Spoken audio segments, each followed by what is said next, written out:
Assalamualaikum warahmatullahi wabarakatuh.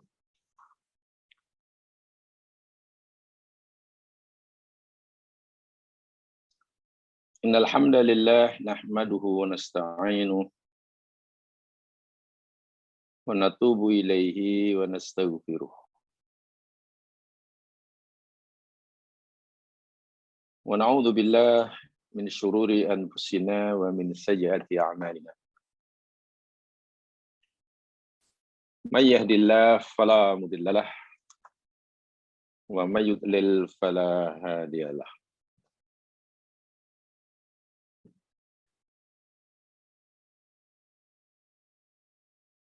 Rabbi israh li sadri wa yassir li amri. Wahlul 'uqdatam min lisani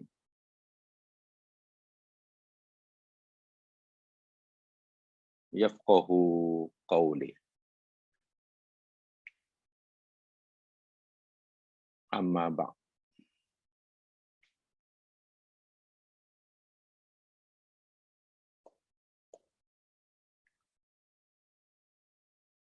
Bismillahilladzi la yadurru ma ismihi syai'un fil ardi wala fis sama. Wa huwas samiul alim. Bismillahilladzi la yadurru ma ismihi syai'un fil ardi wala fis sama. Wa huwas samiul alim. Bismillahilladzi la yadurru ma ismihi syai'un fil ardi wala fis sama. Wa huwas samiul alim.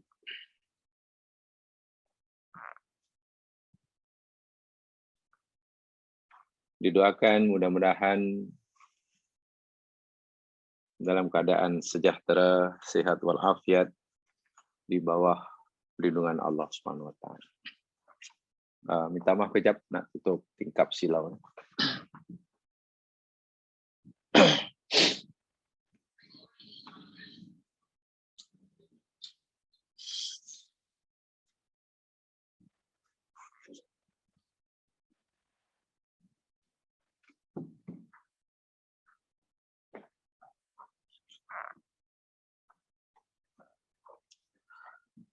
Insyaallah pagi hari ini kita akan teruskan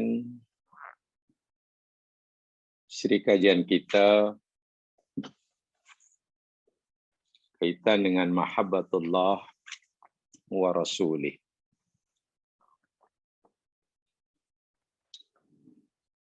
Cinta kepada Allah dan Rasulnya,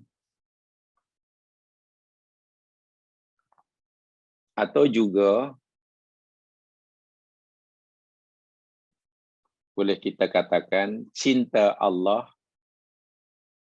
dan cinta Rasul, cinta Allah kepada hambanya dan cinta Rasul kepada umatnya. Saya ulangi. Kita akan teruskan kajian kita berkaitan dengan cinta kita kepada Allah sebagai hambanya, cinta kita pada Rasulullah sebagai umatnya, dan juga boleh dikatakan cinta Allah kepada hambanya dan cinta Rasul kepada umatnya. Jadi sebenarnya tajuk yang sebenarnya kita pelajari sangat luas skopnya. Dan hari ini kita akan sambung siri yang lepas. Coba lihat bukunya, notanya, muka surat yang ke-12.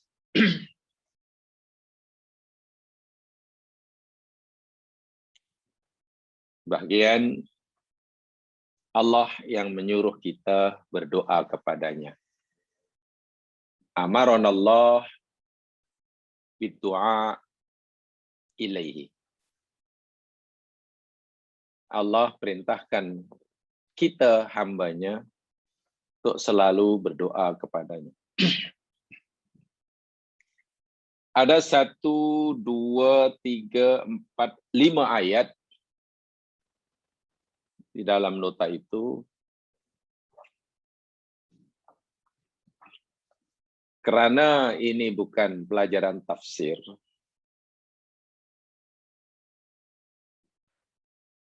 tapi yang kita bicarakan tentang aspek mahabbah,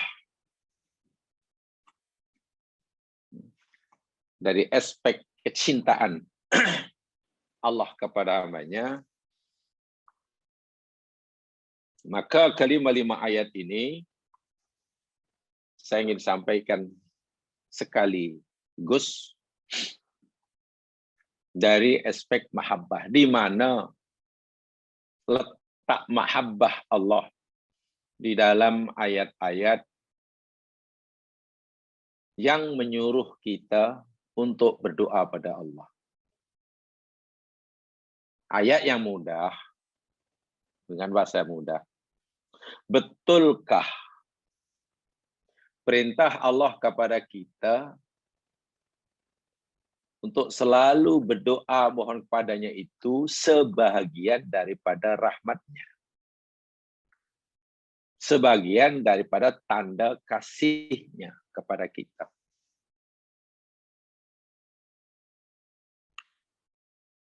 Jika perintah Allah kepada kita, pada hambanya untuk berdoa, memohon suatu padanya itu sebagian daripada bukti kasih sayang Allah kepada kita, sekaligus rahmat Allah kepada kita, bagaimana penjelasannya? Di mana nilai rahmat dalam perintah doa ini? Sebab begini, kalau kita katakan bahwa terkabulnya doa, terkabulnya permohonan, dikabulkannya hajat oleh Allah, dipenuhinya segala keperluan kita olehnya. Jika semua itu dikatakan sebagai rahmat Allah pada kita, bukti kasih sayang Allah pada kita, senang kita memahaminya. Maksudnya begini, apa bukti Allah sayang kepada kita? Lalu kita jawab, buktinya apa yang kita perlukan dia bagi. Hajat kita dia kabulkan. Permohonan permintaan kita dia tunaikan.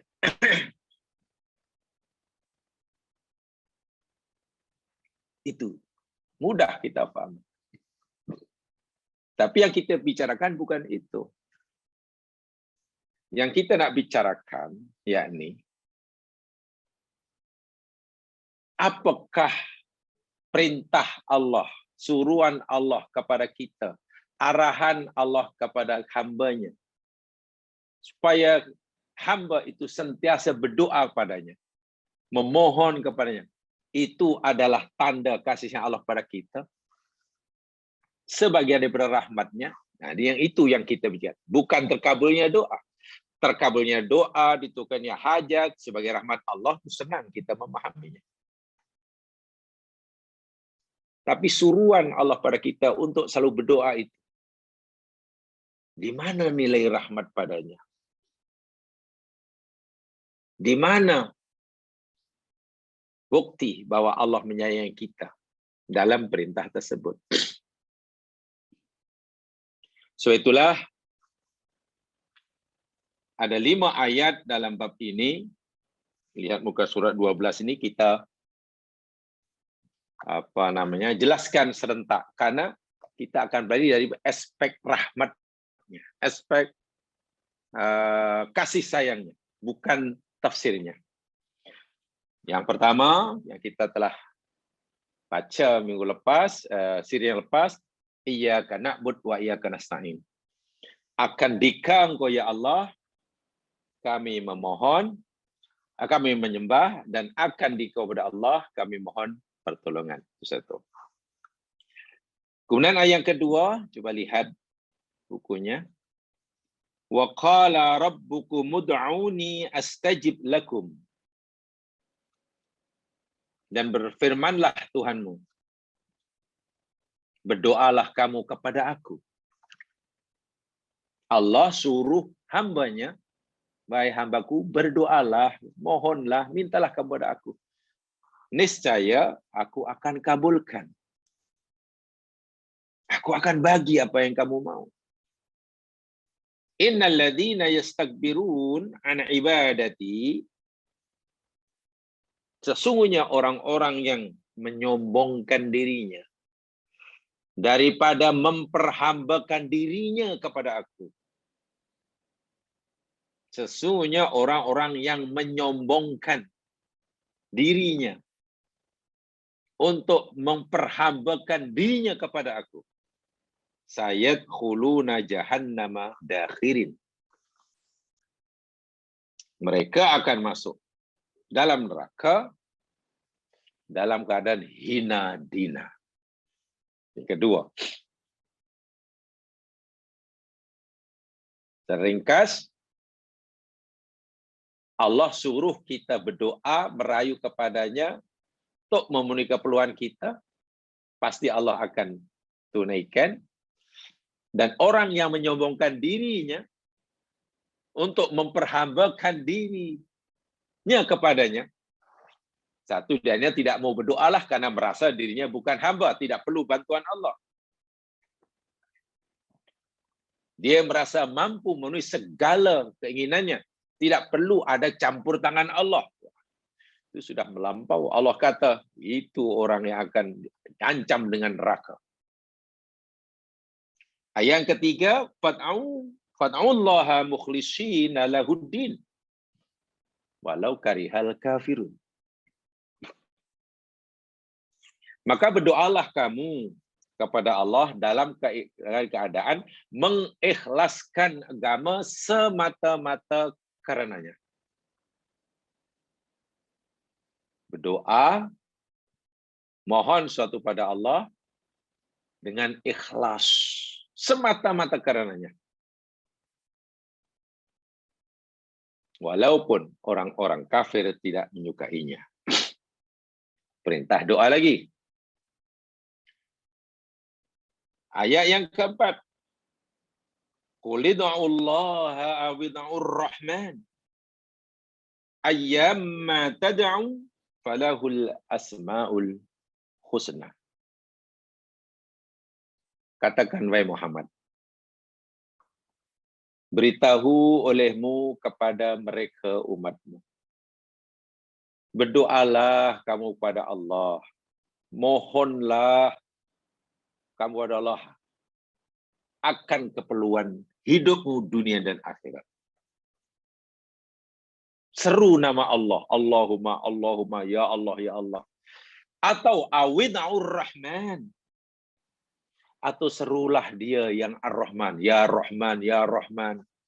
Antar Rahman. Seru.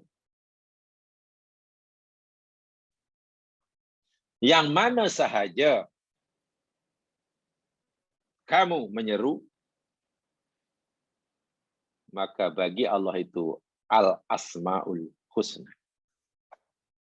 Ayat ini perintah Allah kepada kita hambanya untuk berdoa kepadanya sama ada dengan menyebut lafzul jalalahnya Allahumma, ataupun ar-Rahman, ataupun nama-nama Allah yang lain yang berupa al-asma'ul husna.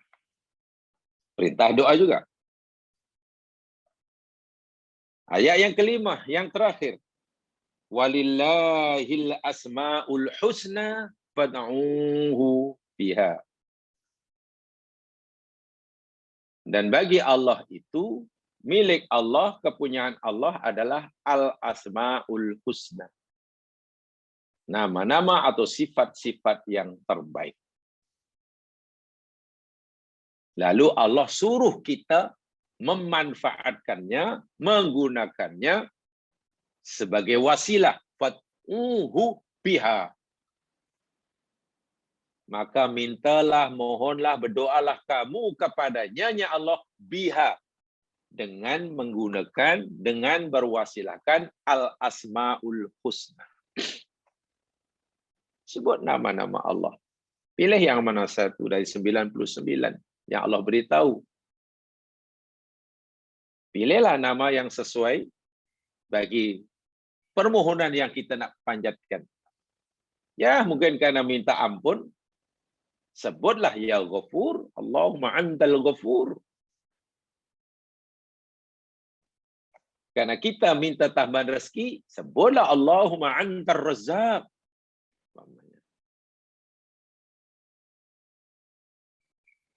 Wa dharul ladzina yulhiduna fi asma'ih. Dan biarkan, tinggalkan, jangan pedulikan. Menyebut nama Allah Subhanahu wa taala ini, yakni orang-orang yang menyeleweng, nyimpang dari namanya. Sayudzawna ma kanu ya'malun, mereka akan diberi balasan apa yang mereka pernah kerjakan. 5 ayat ini, ya, kelima-limanya yakni menyuruh kita berdoa kepada Allah. Memohon sesuatu kepada Allah. Karena, saya kata tadi, yang kita pelajari tentang mahabbah Allah kepada kita, mahabbah Rasul kepada kita, mahabbah kita kepada Allah, mahabbah kita kepada Rasul. Jadi, kita nak pelajari dari aspek mahabbahnya itu. Aspek rahmatnya.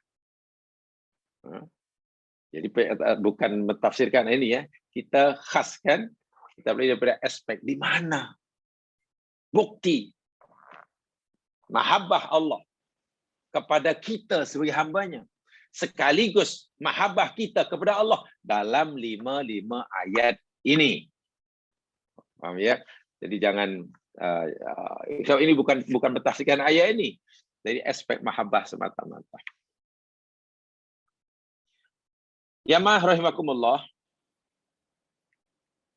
Pertama yang ingin saya sampaikan, elok saya ulangi tentang hakikatud doa. Hakikat doa kepada Allah. Bahkan lubbud doa, inti pati. Kalau untuk manusia, hati nurani. Kalau kita hati nurani manusia, ini hati nurani doa. Lubbun. Itu yakni izharud du'fi ilallah.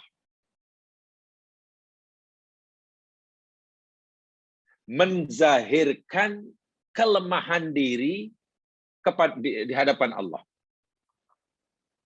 Wa syiddatul iftiqar ilaihi.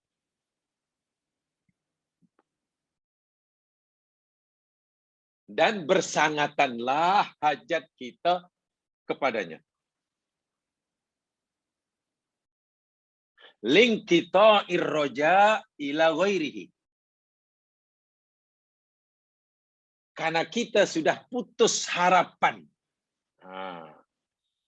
kepada selainnya. Artinya, kita sudah tidak boleh mengharap kepada selainnya. Termasuklah, selainnya itu maksud saya bukan mana syirik ya. Maksudnya, ikhtiar. Sunnatullah yang sudah tidak memberi kesan apa-apa.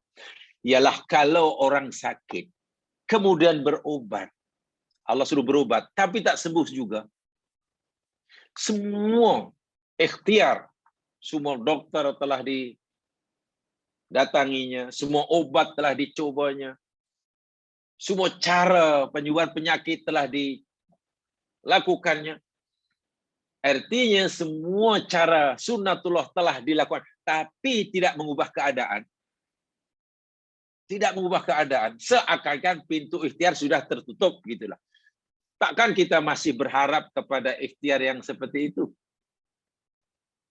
Ibarat orang lapar, makan masih juga tidak kenyang, makan itu tak kenyang, makan itu tak kenyang, bahkan makin lapar. Macam mana nih?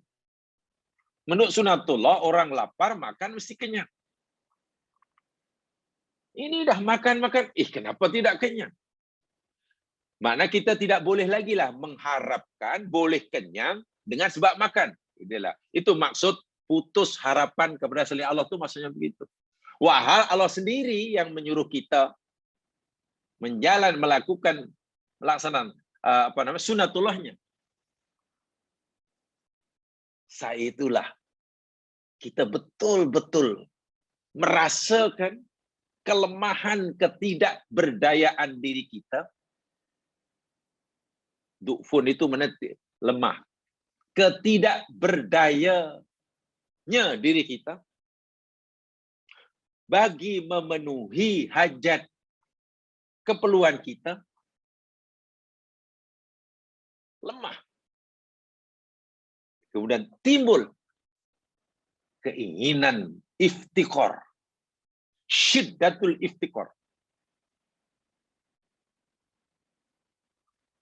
memerlukan Allah. Betapa kuatnya keinginan kita memerlukan Allah Subhanahu wa taala. Itu adalah hakikat doa. Jadi, salah satu daripada rahmat Allah dalam doa, Allah suruh kita berdoa itu, satu di antara rahmatnya. Di mana aspek rahmatnya? Macam mana doa boleh rahmat?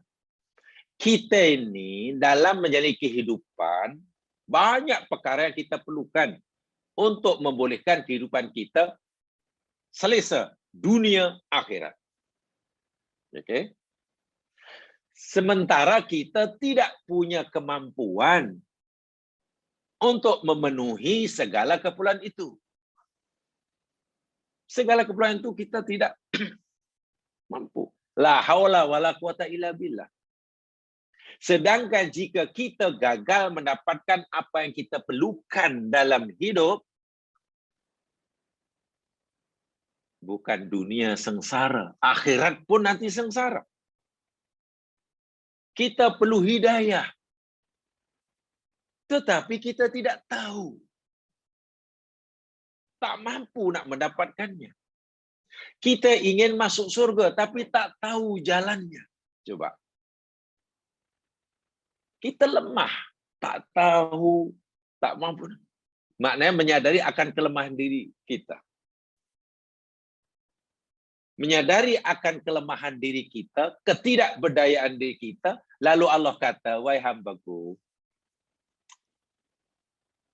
banyak keperluan, benda yang kamu perlukan dalam hidup ini. Sama ada untuk memenuhi keperluan kamu di sini, atau keperluan yang boleh membahagiakan kamu di sana. Sangatnya. Dan sekarang kamu tahu, kamu lemah kan?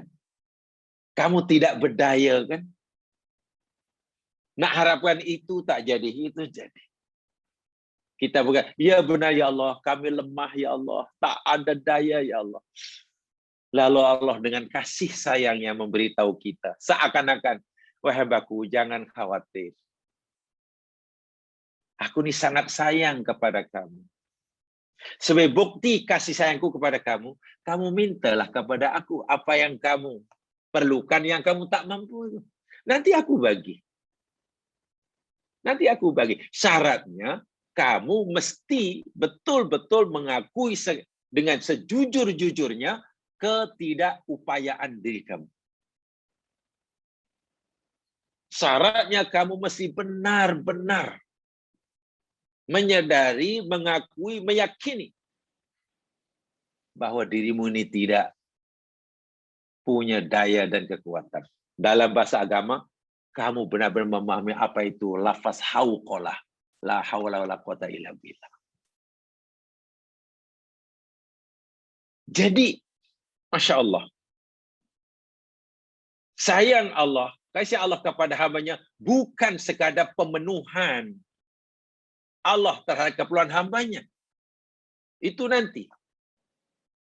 Allah akan penuhi keperluan hambanya padanya itu. Allah kata, ya aku akan penuhi. Aku akan bagi yang kamu perlukan. Tapi, kamu kena minta pada aku dan masa kamu minta, hendaklah kamu merasa diri kamu ini lemah, tidak berdaya. Putus harapan kepada selain aku. Sehingga yang ada, yang kamu yakini, yang boleh memenuhi segala keperluan hidupmu dunia akhirat, hanya aku. Pengakuan seperti itu mesti ada dalam diri kita. Dan peliknya, bila hamba itu semakin menyadari kelemahan dirinya, Allah bagi dia kekuatan. Kekuatan hamba ini, jangan salah dalam ini, justru ketika hamba itu merasa tidak berdaya di hadapan Allah Subhanahu wa Ta'ala. Kemuliaan manusia ini justru ketika manusia itu mengakui, menyadari akan segala kekurangan, kesalahan di hadapan Allah yang maha sempurna lagi maha suci. Tengok. Jadi memang pelik. Kalau kita mau disayangi oleh Allah, diberi kekuatan oleh Allah, salah satu syarat yang ada dalam hati kita, kita mesti mengakui dan meyakini yang diri kita ini tidak berdaya. Salah satu syarat yang perlu kita penuhi jika kita mau Allah menyayangi kita, memberi kita ilmu, kita mesti sedar mengakui sesujur-sujurnya bahwa kita ini jahil. La ilma lana illa ma'allamtana. Tidak ada ilmu sikit pun ya Allah, kecuali apa yang Engkau ajarkan kepada kami. Ini secara umum dahulu ya. Sebab memang yang Isa sampai 5 ayat ini khas dari aspek kasih sayang Mas Pahab Allah. Begitu sayangnya Allah kepada kita. Elok saya sampaikan di sini jamaah sekalian, potong hadis Nabi Sallallahu Alaihi Wasallam, cerita tentang Nabi menyuruh sahabat untuk menggambarkan kasih sayang Allah kepada hambanya. Seberapa besar sebenarnya kasih sayang Allah kepada hambanya. Dalam sebuah hadis, muttafaqun alaih, disepakati oleh Imam Bukhari dan Muslim, daripada sahabat Umar bin Khattab radhiyallahu an. Beliau berkata, qadima Rasulullah sallallahu alaihi wasallam bisabyin.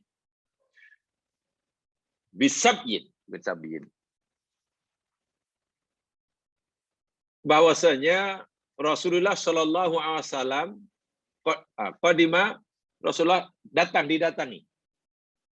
Ada rombongan datang.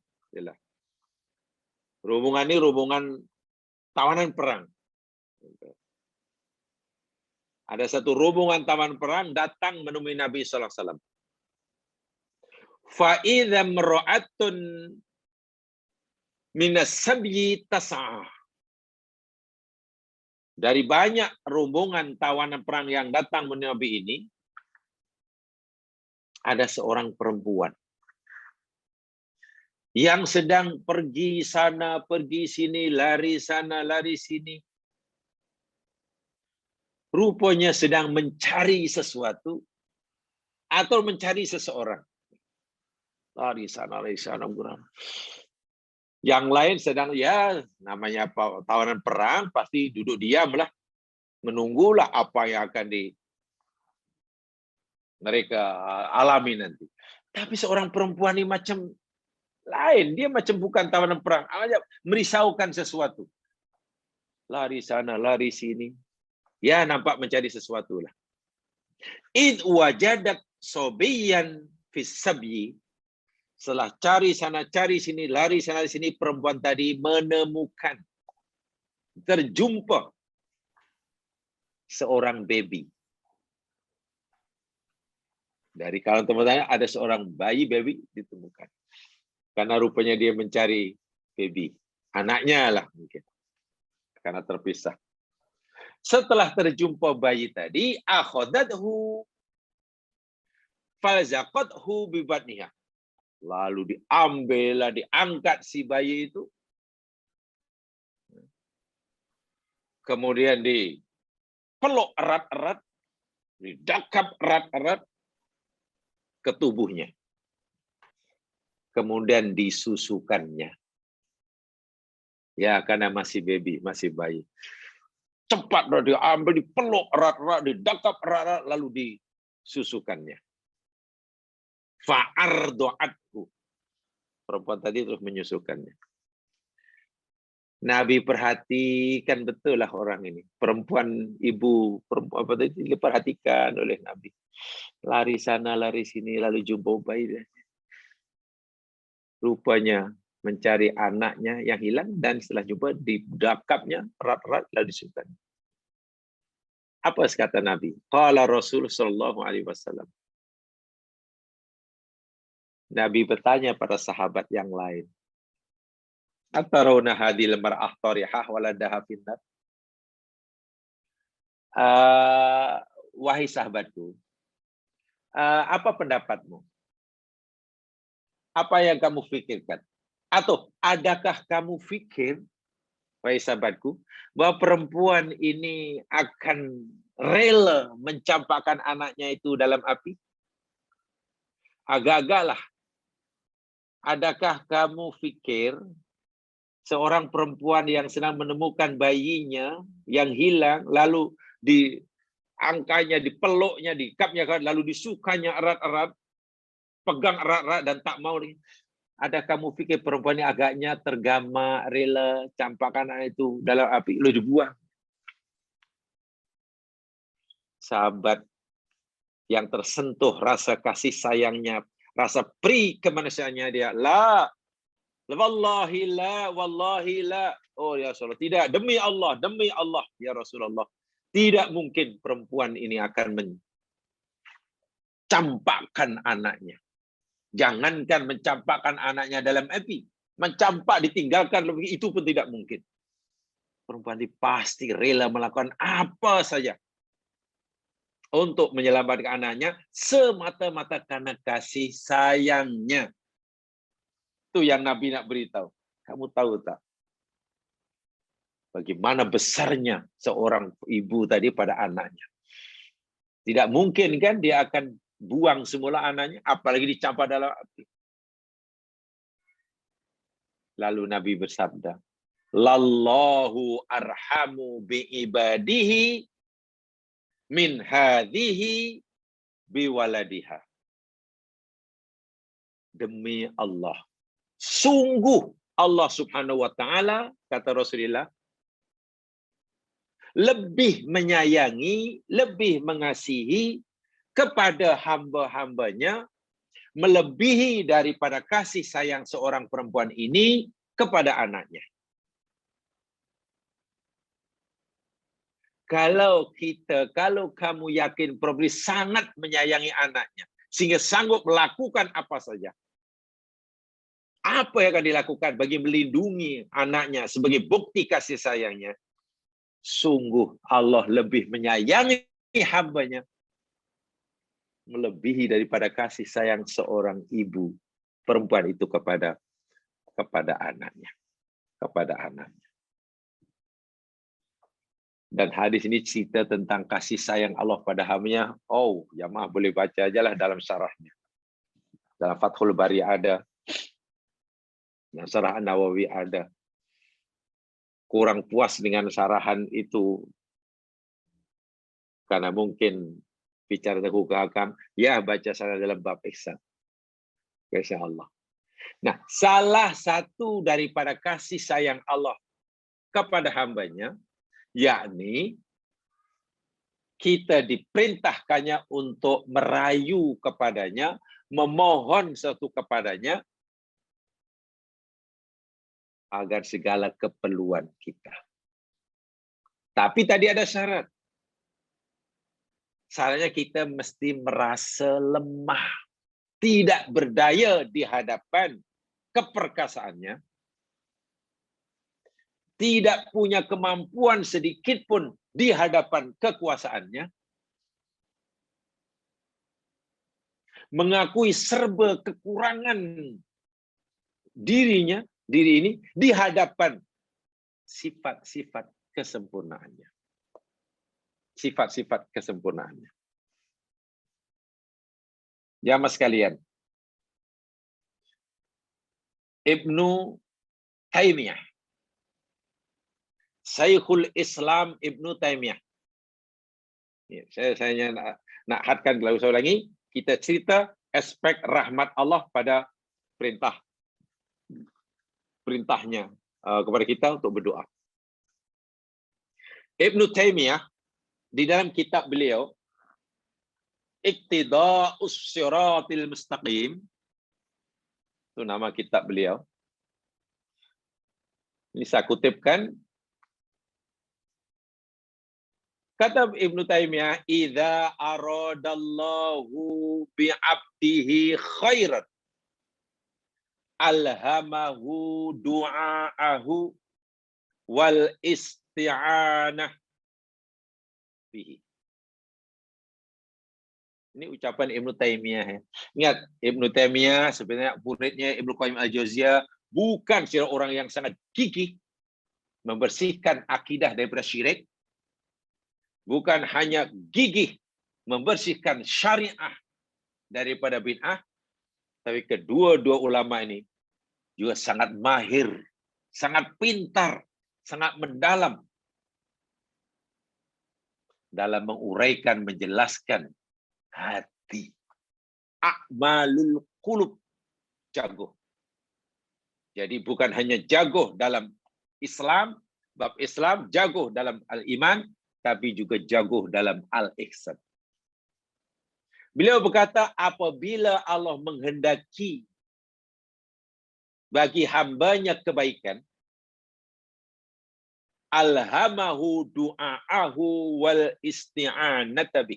Allah akan ilhamkan kepada hamba tersebut untuk selalu berdoa kepadanya, memohon pertolongan kepadanya. Wa ja'ala isti'anatahu wa du'aahu sababan lil khairil ladzi qadahu lahu. Ini sebenarnya yang tadi saya jelaskan tadi. Dan Allah menjadikan permohonan hambanya kepadanya dan doanya kepadanya menjadi asbab bagi kebaikan yang Allah akan berikan kepadanya. Saya ulangi. Idza aradallahu bi'abdin khairan alhamahu du'aahu wal isti'anata bih. Wa ja'ala isti'anatahu wa du'aahu sababan lil khairil ladzi qadahu lah. Terjemahan bebas dalam bahasa Melayu, apabila Allah hendak menghendaki kebaikan bagi hambanya, Allah akan ilhamkan kepada hamba tersebut rajin berdoa kepadanya, rajin mohon pertolongan padanya. Dan Allah akan jadikan doa hamba tersebut, Allah akan jadikan isti'anah hamba tersebut, isti'anah maknanya permohonan pertolongan ya, sebagai asbab, sebab bagi kebaikan yang Allah akan tunaikan kepadanya. Oke, jadi kalau terkabulnya, kalau segala keperluan kita ini diberikan oleh Allah, atau kalau Allah memberikan segala keperluan hambanya, itu adalah rahmatnya. Senang kita paham, Allah bagi itu rahmat, Allah bagi hujan rahmat, Allah bagi kesihatan rahmat, Allah bagi dosa semua. Bila itu kita dengan rahmat, bila itu sebagai tanda Allah suka kita, senang.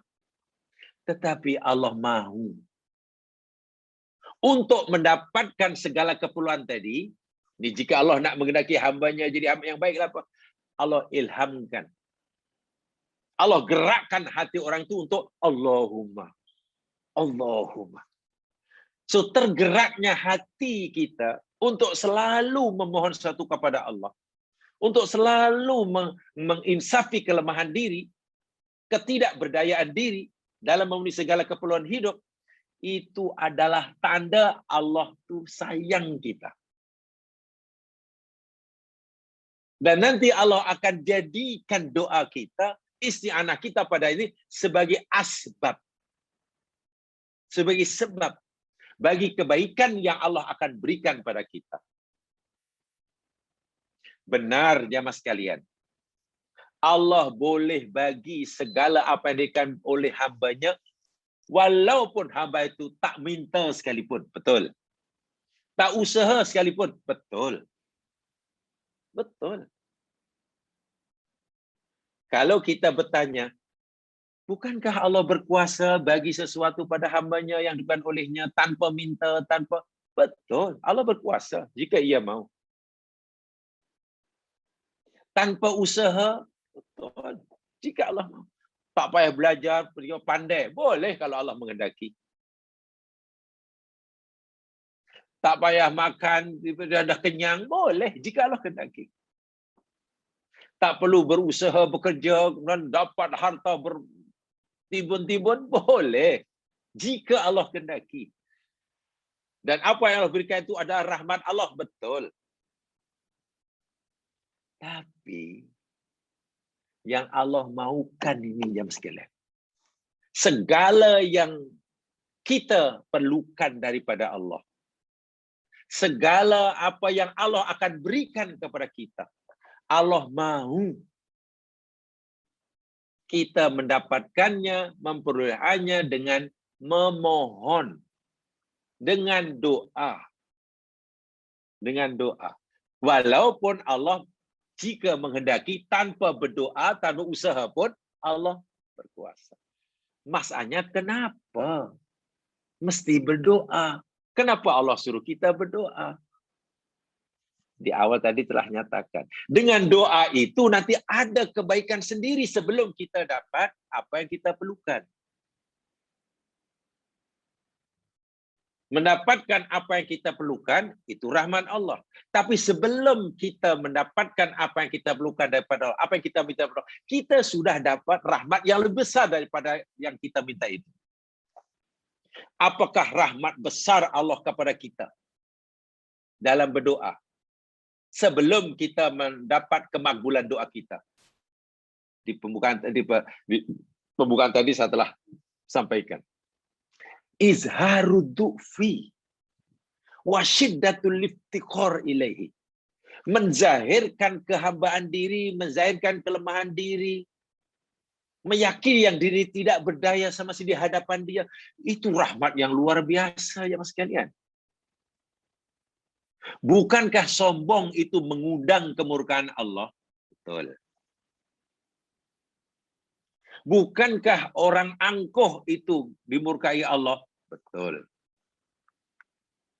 Bukankah orang yang menafikan peranan Allah dalam hidupnya karena dia merasa mampu menentukan jalan hidupnya tanpa peranan Allah, itu dibenci oleh Allah? Betul. Kalau merasa mampu dibenci oleh Allah, sombong dibenci oleh Allah, merasa tak perlu pertolongan Allah, itu dibenci oleh Allah. Maka mafhumnya, mukhalafahnya, merasa diri kita ini lemah di hadapan Allah, itu disayangi oleh Allah.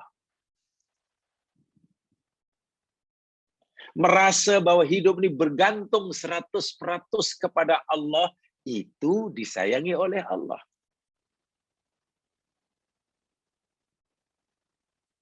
Menyadari bahawa semua gerak-gerik kita ini tanpa kehendaknya kita tidak berdaya, itu mengundang, menjemput kasih sayang Allah.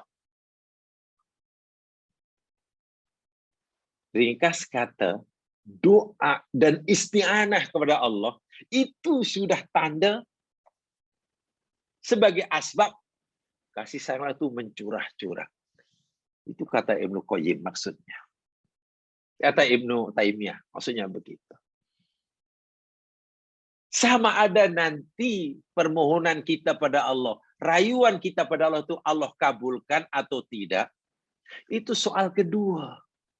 Bila kita sudah mampu merasakan yang diri kita ini lemah di hadapan Allah, yang diri kita ini sangat-sangat memerlukan, bergantung sepenuhnya pada Allah, itu sudah nikmat yang sangat besar ya Mas Kiran. Dan itu bukti Allah sayang kepada hamba-Nya. Sebelum pun Allah kabulkan doanya. Atau jika sekiranya Allah tak kabulkan doanya sekali. Paham ya? Tapi memang tidak mudah. Nak meyakinkan diri kita ini sebenarnya sudah disayangi oleh Allah. Apabila kita sudah menyedari kelemahan diri kita, susah nak meyakinkan itu. Apalagi hajat kita belum dikabulkan. Doa kita seakan-akan belum ada kesannya. Inilah susahnya kalau kita bicara tentang hati. Dengan diri kita. Saya itu memang tidak mudah. Nak menjelaskan, apa ya, meyakinkan, mahabbatullah, mahabbah Allah, bil amri bidu'a ilaihi. Pada perintah apabila kepada kita untuk berdoa padanya. Kama qala Umar bin Khattab radhiyallahu an, sebagaimana kata Umar bin Khattab, inni la ahmilu hammal ijabah wa inna ma ahmilu hamad du'a. Mungkin zaman sekarang kalau kita pahami ucapan Umar ini, mungkin kita cemana agaknya ya. Rasa pelik pun ada, rasa ini. Bayangkan Umar bin Khattab pernah berkata begini, sesungguhnya diriku ini, ya, tidaklah terlalu terbeban sangat untuk mengharapkan ijabah. Maknanya diri aku ini tidak terlalu risau. Tidak tuh risau sama nanti hajatku ini dikabulkan atau tidak. Minta sihat nanti Allah sihatkan atau tidak. Minta untung dalam perniagaan nanti Allah bagi untung atau rugi. Bukan itu yang menjadi bebanan bagiku. Wa inna ma'ahmilu hammad du'a. Tapi yang membuat aku terbeban, risau, jika dalam diriku ini sudah tidak ada keinginan untuk berdoa. Allahu Akbar walillahil hamd. Itu makna pertama. Saya ulangi. Umar berkata, sebetulnya kalau kamu tanya aku, mana yang lebih memberi bebanan pada diriku ini semasa berdoa? Apakah aku merasa terlalu risau, sangat terbeban, bebannya sangat berat, jika sebenarnya doa nanti tidak dikabulkan? Minta itu tak bagi, minta itu tak bagi, itu. Umar kata, oh tidak. Bukan itu yang membebankan diriku. Memang kita berdoa, harap-harap Allah kabulkan. Tapi bukan itu yang membuat aku risau, yang merasa terbeban. Jiwaku akan merasa terbeban berat sekali, risau sekali. Jika dalam diriku ini sudah tidak ada keinginan untuk berdoa. Subhanallah.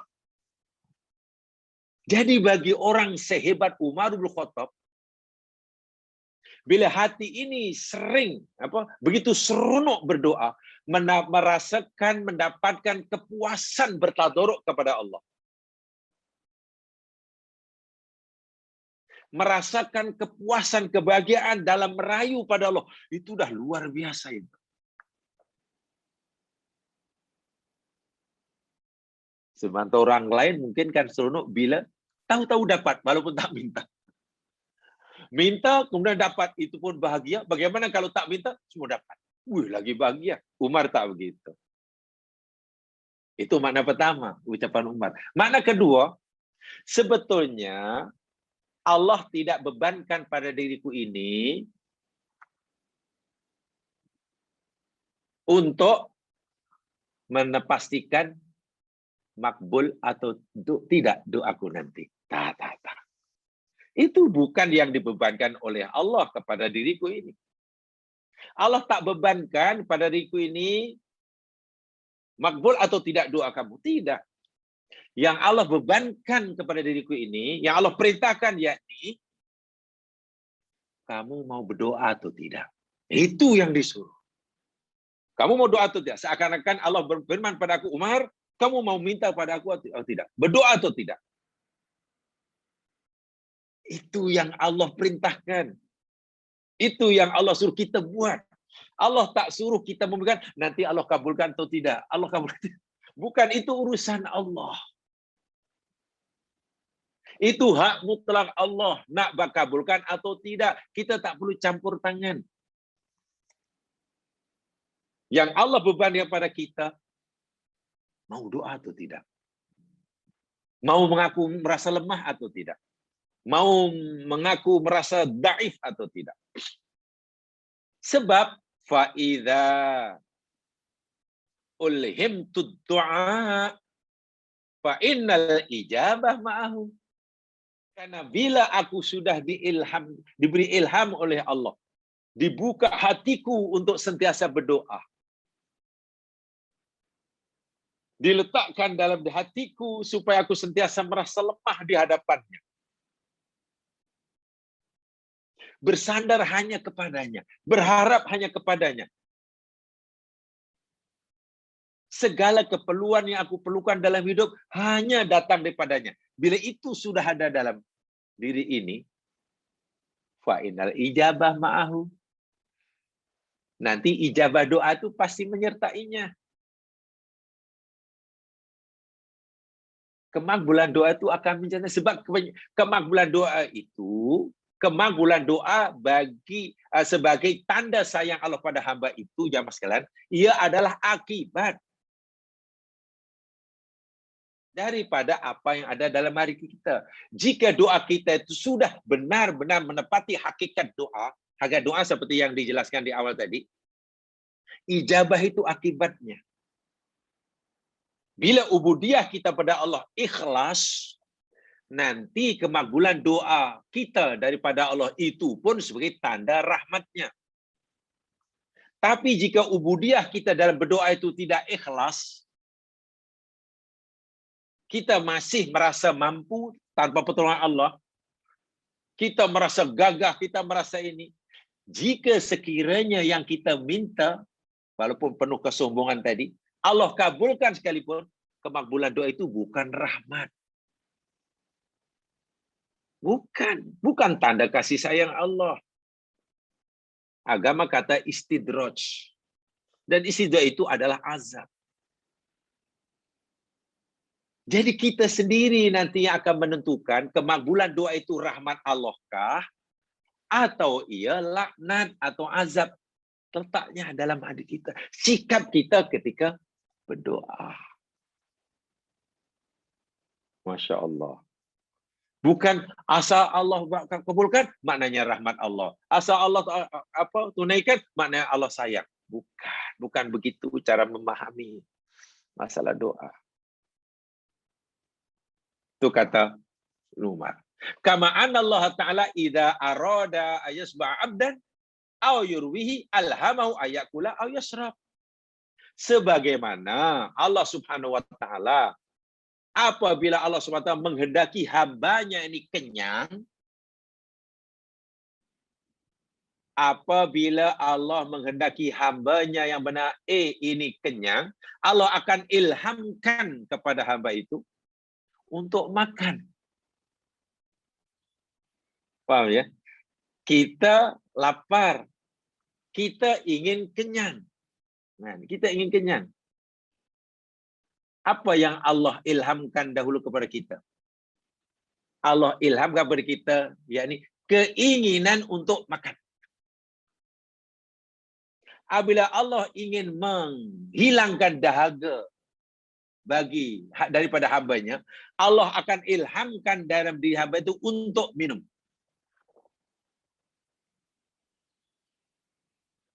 Apabila Allah ingin memberikan sesuatu keperluan kepada hambanya, Allah ilhamkan dalam hamba itu untuk merayu, untuk berdoa. Gitulah maksudnya. Walaupun kalau kita bicara kuasa Allah, Allah berkuasa nak bagi hambanya yang lapar itu kenyang tanpa makan. Tapi kan bukan begitu syariat Allah. Diilhamkan dahulu. Iya ya, aku lapar. Lalu digerakkan hatinya. Ingin makan. Ingin minum. Ingin punya itu digerakkan. Ingin bekerja. So ilham yang mengilhamkan diri kita ini untuk bergerak. Untuk mencari. Digerakkan hati itu tanda kasih sayang Allah Subhanahu wa taala. Orang ingin masuk surga. Jika Allah menghendaki hambanya masuk surga, pasti diilhamkan dahululah, digerakkan hatinya. Oh iyalah, sehingga ringan buat suruhan, ringan tinggal larangan. Pasti itu. Itu tanda bahwa Allah nanti akan berikan ia surga. Subhanallah. Wa idza aradallahu ayatuba ala abdin. Dan apabila Allah hendak menerima taubat hambanya, mengampunkan dosa hambanya, alhamahu ayatuba fayatub ilaihi. Allah ilhamkan hamba itu untuk bertaubat. Jadi jika dalam hati kita ada keinginan untuk makan, maknanya Allah ingin menghilangkan lapar. Jika dalam diri kita ada keinginan untuk berobat, mana Allah nak bagi kita sembuh. Atau dibalik, jika Allah nak bagi hamba yang sakit itu sembuh, Allah ilhamkan dalam diri hamba itu keinginan untuk bertaubat. Jika Allah hendak menginginkan hamba ini masuk surga, Allah ilhamkan dalam diri hamba itu untuk bertaubat. Bagaimana mungkin orang minta surga, tapi tak tergerak hatinya untuk mohon ampun terlebih dahulu? Mana mungkin? Mana mungkin Allah akan masukkan hamba ke surga jika dalam hatinya tak tergerak untuk buat yang disuruh? Mana mungkin orang itu akan dijauhkan daripada neraka jika dalam hatinya tak pernah tergerak untuk bertaubat di segala dosanya? Tanda bahwa Allah itu nak bebaskan orang itu dari neraka, Allah ilhamkan, gerakkan hatinya untuk segera bertaubat. Digerakkan hati untuk bertaubat, minta ampun, itu rahmat Allah. Sebab dengan begitu nanti dielakkan daripada neraka. Terselamat daripada neraka itu rahmat yang sangat besar. Digerakkan hati orang itu untuk buat suruhan Allah, untuk buat suruhan Allah disuruh, itu akan membolehkan ia masuk surga. Dan masuk surga itu rahmat Allah yang sangat besar. Jadi pokok pakai bermula daripada dalam hati ini dulu lah. Kan sebab, jadi kalau dalam bahasa mudah ini, jangan kita kata jika Allah kehendaki ya, ini Allah, peraturan Allah begitu. Mana mungkin orang lapar, ingin kenyang, tanpa makan. Dan bagaimana mungkin orang akan makan kalau keinginan makan pun tidak ada? Cobalah kita renungkan betul-betul. Inilah maksud logik ucapan Umar ini. Bagaimana mungkin orang dahaga akan hilang dahaganya jika tak mau minum? Dan bagaimana mungkin orang mau minum untuk menghilang dahaganya jika keinginan untuk minum pun tidak ada? Bagaimana mungkin orang akan terselamat daripada neraka jika dia tidak meninggalkan maksiat? Tapi bagaimana hendak meninggalkan maksiat kalau keinginan pun tidak ada? Sebab itu tergeraknya hati dipanggil ilham, alhamahu. Diilhamkannya untuk buat dia, itu adalah rahmat yang sangat besar. Dan datangnya kehendak tadi, kemauan tadi, itu rahmat Allah ya mas sekalian. Bila itu kita terima, akan menyusul rahmat-rahmat Allah selepasnya. Akibatnya akan rahmat-rahmat itu, rahmat. Itu saya yakin semua orang paham. Ini sebenarnya sesuai lah, saya yakin mungkin jamaah sekalian yang mungkin mengkaji dan mendalami tentang psikologi mungkin lebih mudah memahami ucapan Umar ini. Ya, orang yang berjaya lah, kaya raya itu pastilah modal utamanya pasti ada keinginan. Orang boleh berjaya dalam perniagaan pasti modal utamanya ada keinginan. Ada kemauan. Dibagilah modal sebanyak manapun, kalau tak ada keinginan untuk berniaga, apa?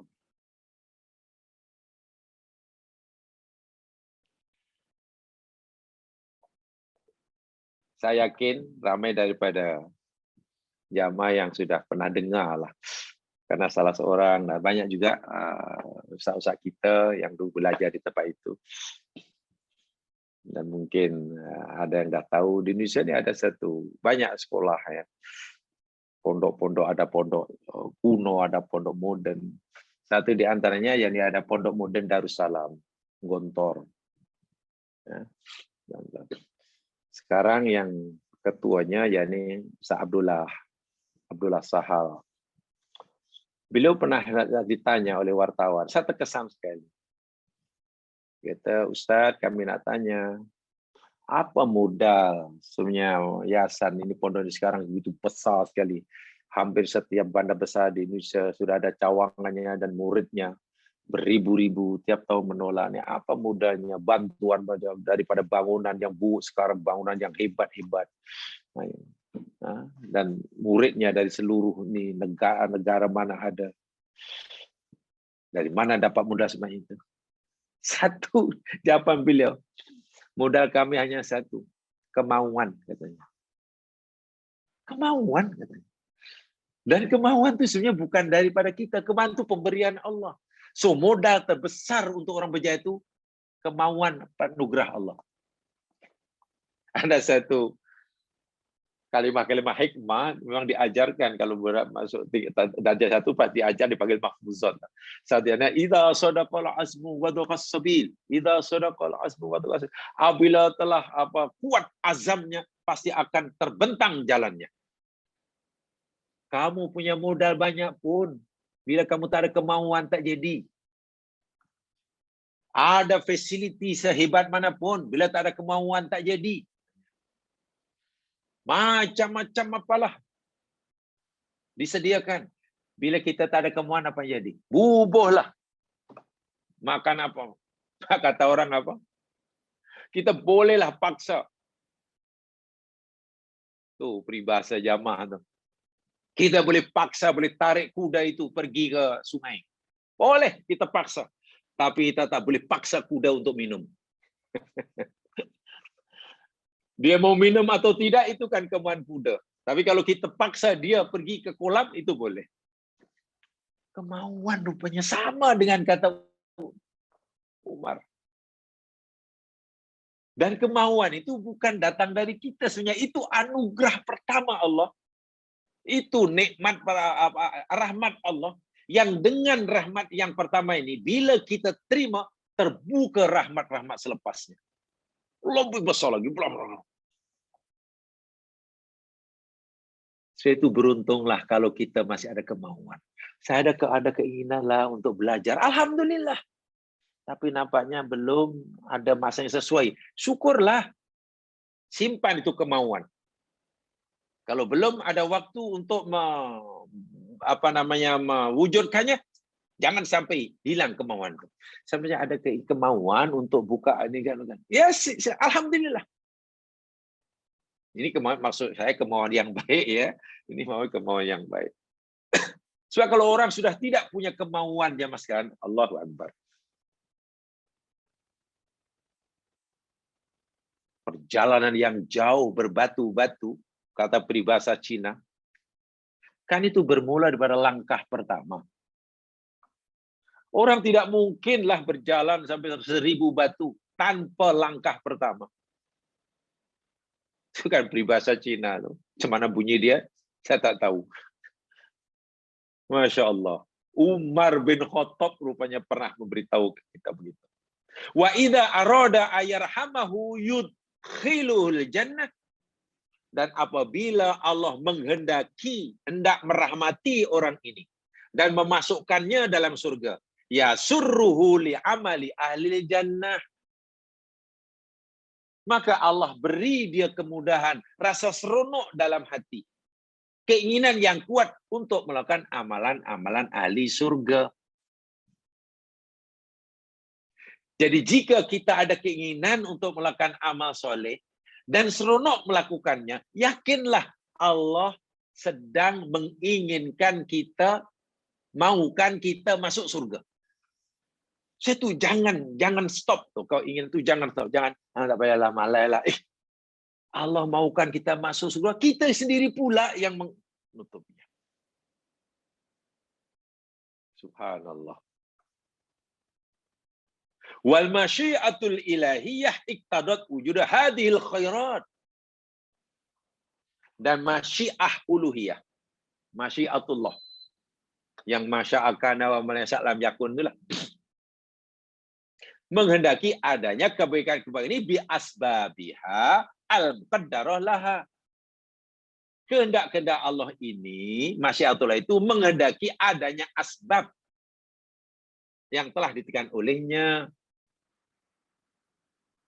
Kita kenyang itu masya Allah, tapi Allah maukan kenyang kita itu karena asbab. Apa asbab yang Allah kehendaki? Makan.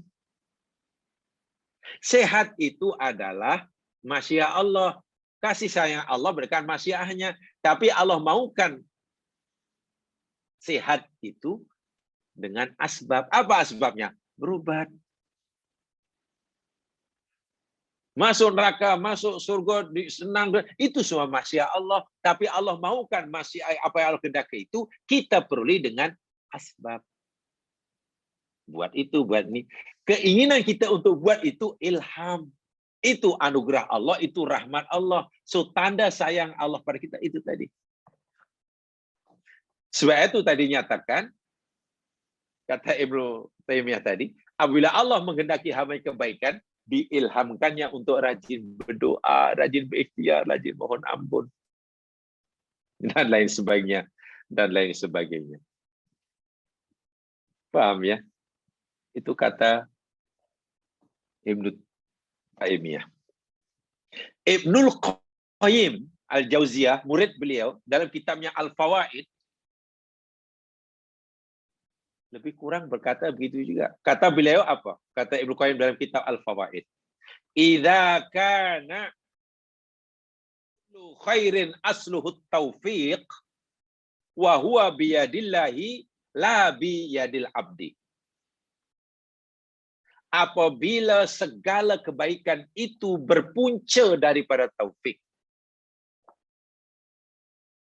Segala kebaikan yang kita dapat, kejayaan yang kita dapat, apa saja puncanya, punca yang asal sebabnya, ya daripada taufik. Taufik tadi lah, ilham daripada Allah itulah. Orang jadi kaya raya aja mas kalian. Hartanya melimpah-limpah, bata kaya dunia. Cemana? Adakah karena rajin pekerjanya? Belum. Punca awal bukan karena rajin bekerja. Punca awal karena dia pandai berniaga. Punca awal yakni karena taufik, ilham, keinginan untuk berbuat.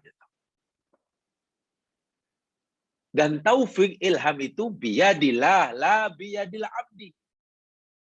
Kita punya keinginan untuk itu adalah rahmat Allah. Bukan datang dengan sendirinya. Kita pun tak tahu.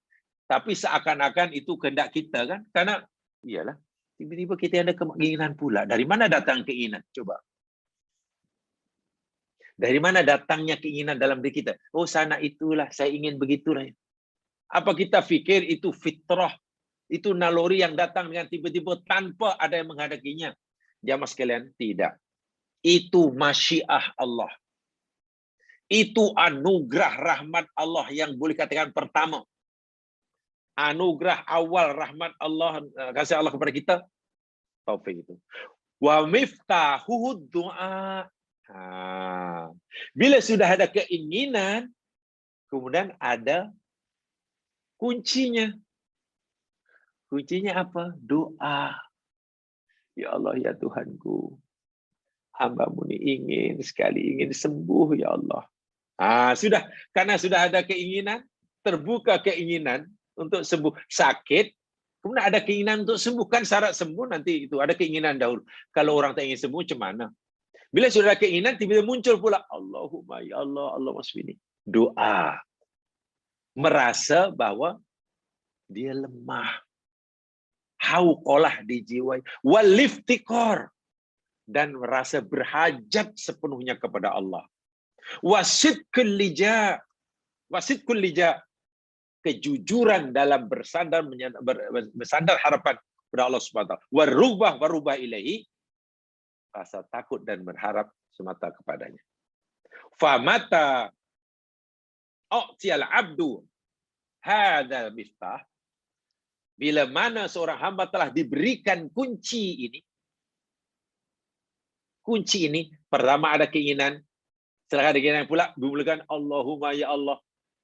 Berdoa itu mohon agar Allah jayakan keinginannya. Itulah. Karena dia tahu, menyadari dirinya lemah. Faqad arada ayyaftahalahu, maka Allah sudah menghendaki akan membuka apa yang diinginkan.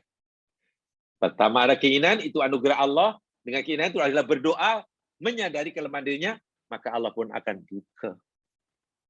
Dia akan bukakan sesuatu baginya. Wa mata adzalau anil miftah baqiya babul khair mutajanduna. Tapi sesiapa yang tidak punya keinginan, ya pintu itu tertutup, kunci tak jumpa. Pintu kebaikan yang banyak Allah janjikan tertutup pintunya, kunci tak ada. Walaupun kebaikan itu banyak, rahmat Allah istilahnya dilonggok di depan matanya, tapi tak mendapatkan apa-apa. Kenapa? Tertutup. Dan tertutupnya itu punca yang paling asas sekali, tidak ada keinginan. Masya Allah. Tidak ada ilham. Situ orang masuk neraka, orang masuk surga, orang punya dunia akhirat, dapat itu, dapat ini. Asluhu at-taufiq. Istilah Ibnu Qayyim. Istilah Ibnu Taimiyah, ilham. Anugerah Allah. Bukan daripada kita. Biyadillah, la biyadil abd. Dan bila sudah ada keinginan, tadi, rupanya keinginan yang diinginkan sangat besar. Sementara ia menyadari kelemahan dirinya, maka tamu mesti Allahumma. Nah itu sudah mulalah tuh. Sudah nampak rahmat kasih sayang makin banyak. Subhanallah. Indah sungguh ucapan Ibnu Taimiyah dan muridnya ini. Dan di dalam kitab yang lain, Ibnul Qayyim Al-Jauziyah, dalam kitabnya Al-Jawabul Kafi, liman sa'ala 'anid dawa'i syafi, saya kutip dari kitab beliau, saya ada kitabnya ini, Al-Jawabul Kafi, liman sa'ala 'anid dawa'i syafi. Ya, kalau terjemahan biasa, yakni jawaban yang memadai, yang sempurna, bagi siapa yang tanya tentang obat penawar yang paling mujarab. Apa kata Ibnu Qayyim dalam kitabnya yang satu ini? Man ulhimat du'a. Siapa saja yang Allah telah beri ilham sehingga dia tergerak hati untuk berdoa, memohon, bersandar menjadi harapan pada Allah. Faqad urida bihil ijabah. Maka Allah menghendaki baginya ijabah. Tidak mungkin orang akan diijabahkan, dikabulkan, ditunaikan keinginannya jika tidak ada keinginan untuk minta. Begitulah maksudnya. Allah akan kabulkan, tunaikan hajat hamba itu jika hamba itu ada keinginan untuk memintanya. Keinginan untuk meminta itu anugerah Allah. Bila orang tak ada keinginan, kemudian Allah dapat bagi, itu bukan kasih sayangnya itu. Itu bukan kasih sayangnya. Fa innallaha subhanahu wa ta'ala, karena Allah subhanahu wa ta'ala berfirman, ud'uni astajib lakum di dalam ayat ini.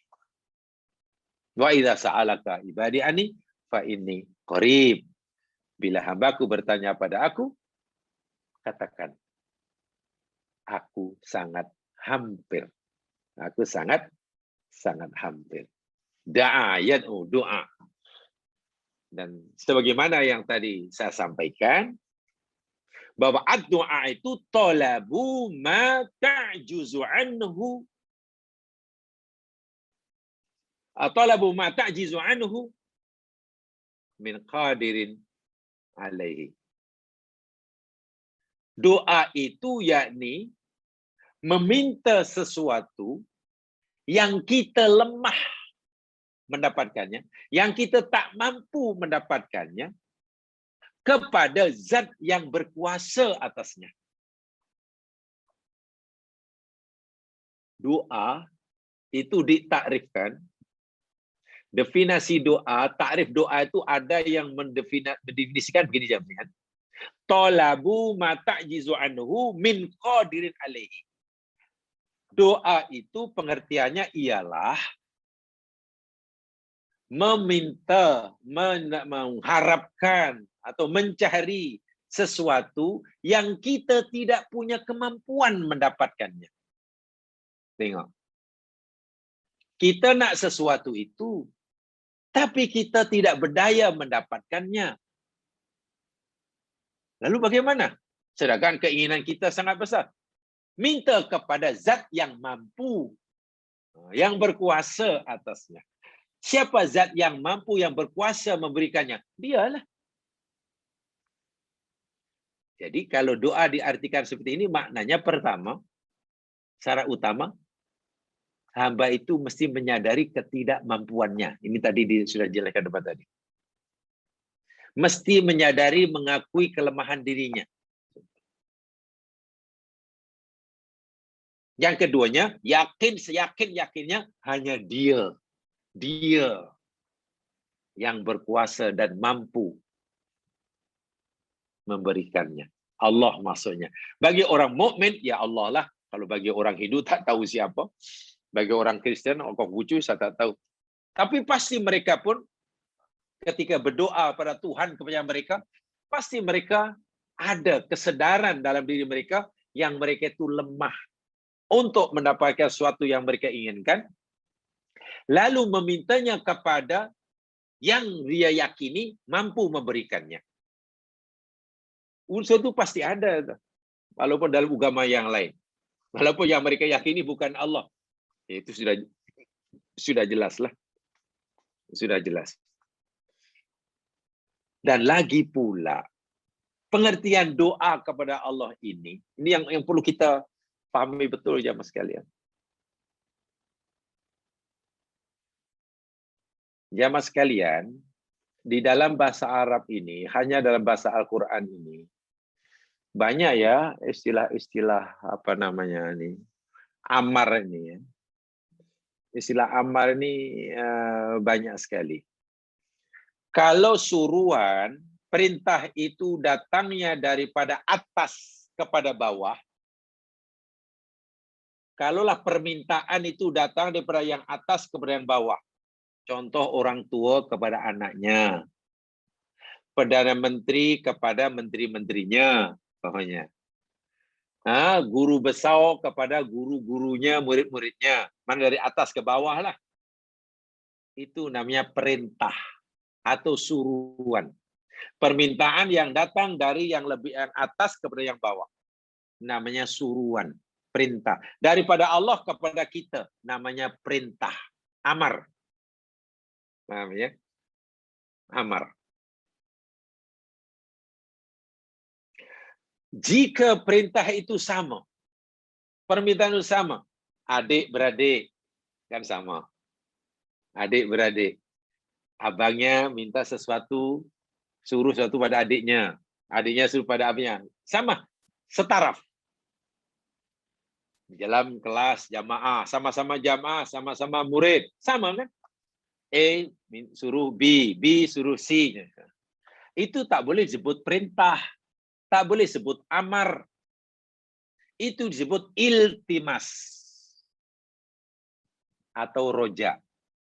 Iltimas itu permintaan atau arahan yang datang daripada orang yang sama kepada yang disuruh. Antara yang menyuruh dan yang disuruh, darjahnya, levelnya sama. Sesama murid, sama cikgu. Yang sama cikgu biasa. Sama cikgu biasa. Itu dipanggil iltimas. Kawan. Iltimas. Yang tadi namanya amar. Nah, kalau perintah itu datang daripada bawah ke atas, permintaan itu datang daripada bawah ke atas. Contohnya kita sebagai hamba. Lalu menyuruh kepada Allah. Kan Allah lebih tinggi daripada kita. Suruhan kita, amar, fi'il amar kita, yang datang mulut kita kepada Allah nanti, itu namanya doa. Coba banyak kita doa. Rabbana atina fid dunya hasanah. Wahai Tuhan kami, berikan olehmu kepada kami. Adakah itu perintah? Adakah kita suruh Allah? Tidaklah. Itu bukan amar. Apakah itu iltimas? Bukanlah. Kita dengan Allah, Masya Allah, kita hamba, dia Tuhan. Karena kita ini hamba, kita rendah, dia Allah, Tuhan kita tinggi, maka atina fid dunya hasanah, ighfir lana, irhamna, urzukna, igdi hawaijana. Kabulkan. Itu namanya doa. Jadi bila Allah sebut dalam ayat ini doa ini, pertama yang Allah nak beritahukan dalam ayat 5 ayat ini, karena perintah doa itu rahmat, Allah suruh kita mengakui kamu ni bawah, aku ini atas, kamu ni rendah, aku ni tinggi, kamu lemah, aku kuat, kamu tidak berdaya, aku maha berkuasa, gitulah. Kamu kecil, aku besar. Itu dah ditanamkan dahulu. Bila kita sudah mampu menanamkan perasaan itu tadi, lemah, kecil, tak berdaya, berhajat. Sedangkan yang kita pohon itu maha berkuasa karena tinggi. Barulah doa kita, permohonan kita itu layak dipanggil doa. Dan tergeraknya hati, kesedaran hati kita untuk mengakui segala-galanya tadi, mengakui kelemahan diri, kekurangan diri, itu adalah rahmat yang sangat-sangat besar. Tadi sudah jelaskan panjang lebar. Seseorang akan mendapatkan apa yang dia perlukan, ya, bila ia meminta.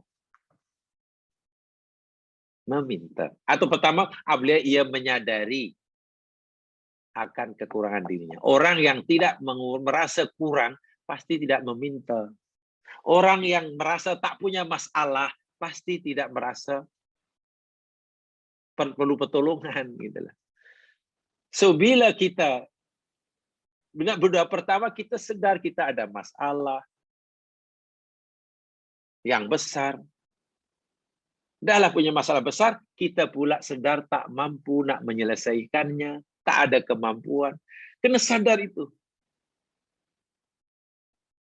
Kemudian tergerak hati, nak tolong kepada Allah Subhanahu wa taala. Awwalu ma yufhimu minad du'a, bermakna perkara yang paling awal untuk difahami, dimengerti oleh kita daripada doa, annahu dalla ala sifatil ajzi, bahwa doa itu bila kita dah kita hendaklah sedar sungguh akan kelemahan diri kita. Karena kalimat doa itu sendiri pun memberikan maksud menunjukkan kelemahan diri. Fa'alima annahu la yaqdiru ala hadza. Dan ia yakin seyakin-yakinnya tidak punya kemampuan untuk mewujudkan keinginannya untuk mendapatkan apa yang dia perlukan. Illallah, kecuali dia Allah. Karena dia yakin hanya dia sahaja yang berkuasa memenuhi hajatnya. Fatawajjaha ilaihi bid-du'a. Maka ia akan menghadapkan kepadanya semata-mata, bukan pada yang lainnya. Doa itu dihadapkan di Tuhan padanya semata-mata.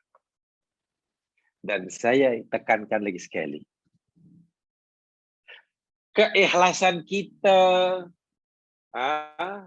perbuatan kita memanjatkan doa hanya kepada Allah sahaja, karena menyadari kelemahan diri kita, ketidakmampuan kita memenuhi apa yang kita perlukan, dan meyakini hanya dia sahaja yang berkuasa, itu adalah rahmat terbesar, jemaah sekalian. Syukuri itu. Itu rahmat Allah terbesar, itu tanda sayang Allah yang besar pada kita. Tadilah, bak kata Ibnu Taimiyah tadilah. Bak kata Ibnu Taimiyah tadi, itu besar sekali itu. Sama ada nanti kehendak kita, kemauan, keinginan kita itu Allah kabulkan atau tidak, itu dah jadi soal yang kedua. So itu bersyukurlah bila kita masih mampu sering berdoa, sering merasa diri kita lemah, sering merasa diri kita ini perlu kepada pertolongan Allah. Syukurilah itu. Itu tanda sayang Allah pada kita. Sama ada keinginan kita itu Allah kabulkan sesuai dengan keinginan kita, atau Allah kabulkan, Allah beri tapi tidak sesuai dengan yang kita minta, atau mungkin Allah tidak kabulkan di dunia. Itu soal dia. Kita tidak perlu campur tangan.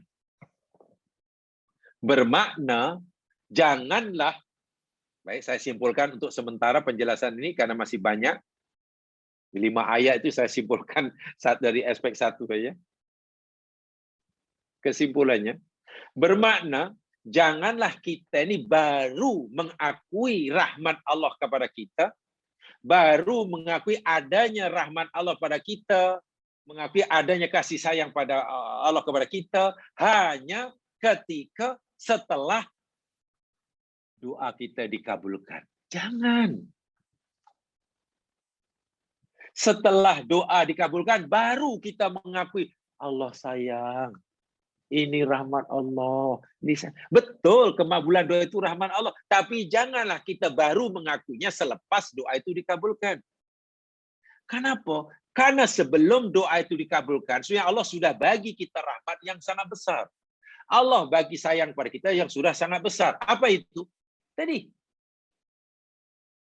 menyadari kelemahan diri kita, menyadari ketidakmudahan kita, mengakui kebesaran Allah, tergerak hati untuk memohon, merayu, menangis. Itu rahmat yang luar biasa ya Mas kalian. Karena dengan kedudukan kita yang seperti itu, keadaan kita yang kita lakukan yang mampu seperti itu, Masya Allah, makom kita di mana sangat tinggi. Allah sayang sungguh melihat orang yang seperti ini. Sangat sayang. Itu sayang Allah. Allah sangat menyayangi orang yang merasa dirinya lemah, dirinya tidak berdaya, bagi memenuhi segala keperluan, lalu berharap kepada Allah semata-mata. Itu sudah luar biasa. Syukuri itu. Fahaman ini yakni diambil daripada tadi ayat yang kedua tadi. Daripada surah Ghafir ayat ke-60 itulah. Surah Ghafir ayat 10 tadi Allah suruh doa, suruh kita doa depannya, dan Allah benci orang yang sombong daripada menyembah Allah, daripada merasa orang yang enggan mengakui dirinya lemah, mengakui dirinya tidak berdaya, enggan mengakui Allah Maha Perkasa, itu orang yang sombong Allah benci. Kalau orang tidak merasa lemah, Allah benci. Orang yang merasa sombong, Allah benci. Orang yang tidak mengakui keperkasaan Allah, Allah benci. Mana kalau kita ingin disayangi oleh Allah, akui kelemahan diri kita. Yaitu kemampuan kita mengakui diri kita lemah, tak berdaya, lalu berharap pada Allah, itu adalah rahmat Allah yang besar. Sebelum pun permintaan kita dikabulkan.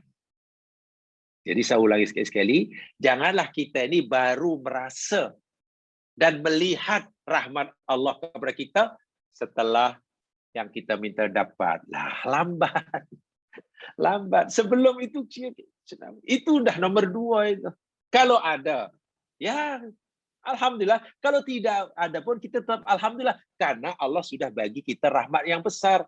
Hati sentiasa merasa hina, lemah, dhaif, keinginan untuk terus memohon, itu rahmat yang luar biasa. Itu tadi kata kesimpulan pada kata Ibnu Qayyim, Ibnu Taimiyah, dan juga ulama-ulama yang lain. Sebab akhirnya doa itu memohon sesuatu yang kita tak mampu, tak ada kemampuan mendapatkannya kepada zat yang mampu menunaikannya. Jadi kesadaran itulah yang pahamnya jemaah sekalian. Jadi marilah kita belajar untuk setiap merasai disayangi, dikasih oleh Allah. Bukan hanya ketika segala keperluan kita telah dipenuhi olehnya. Tapi kita hendaklah merasakan kasih sayang Allah pada kita ketika kita masih ada keinginan untuk berdoa padanya. Mengaku lemah di hadapan. Itu luar biasa. Tadarruklah. Itulah kasih sayang Allah dalam berdoa. Jadi bila Allah suruh kita berdoa, itu bukti kasih sayang Allah. Tapi doa yang macam mana? Insya Allah sudah dapat difahami ya. Itu saja jemaah sekalian yang sempat disampaikan. Yang benar pada Allah jua, yang silap kelemahan diri sendiri. Mudah-mudahan Allah Subhanahu wa taala berkati segala usaha kita. Mari untuk dengan bacaan Al-Fatihah dan surah Wal 'Ashr. Subhanakallahumma wa bihamdika asyhadu an la ilaha illa anta astaghfiruka wa atubu ilaik. A'udzu billahi minasyaitonir rajim. Wal 'ashr innal insana lafi khusr illa alladziina aamanu wa 'amilus shalihat wa tawassaw bil haqq wa tawassaw bis sabr. Assalamualaikum warahmatullahi wabarakatuh.